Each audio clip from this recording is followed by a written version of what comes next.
춘천의 300여 세대 민간 임대아파트 건설공사가 시공사 부도로 중단돼 입주 예정자들이 300억 원대 보증금을 돌려받지 못할 위기에 놓였습니다. 피해가 현실화될 우려가 커지자 결국 법적 대응에 나섰습니다. 이송미 기자가 보도합니다. 엄벌을 촉구한다.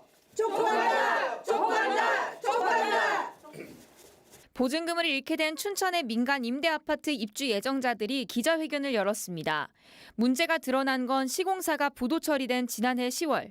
입주가 예정된 318세대는 납부한 보증금 340억여 원을 돌려받기 위해 주택도시보증공사에 연락했습니다. 그런데 보증금의 20%만 돌려줄 수 있다는 답변이 돌아왔습니다.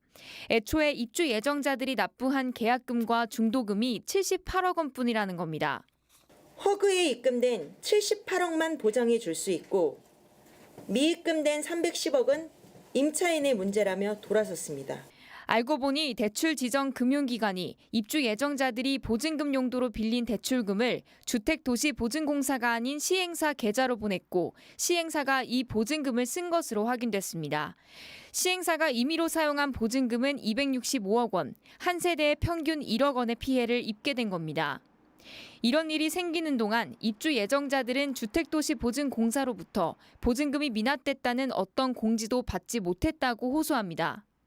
보증금이 입금되는지 안 되는지 전혀 관여하지 않았던 허그 덕분에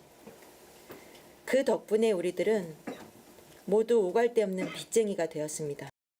주택도시보증공사는 이미 시행사에 수납 지원 공문을 보냈다는 입장입니다. 또 지정 계좌인 주택도시보증공사 계좌로 들어온 보증금만 보호해 줄 수 있다는 약관에 입주 예정자들도 서명했다고 했습니다. 입주금 수납이 부진하여 사업 시행자에게 이에 대한 소명을 요청하였으며 입주금 납부 정상화와 관련된 공문도 여러 차례 송부한 바 있습니다. 결국 입주 예정자들은 시행사와 대출 금융기관, 주택도시보증공사를 상대로 손해배상 소송을 제기했습니다. 금융기관에는 대출을 무효화하는 채무부존재 소송도 추가로 제기했습니다.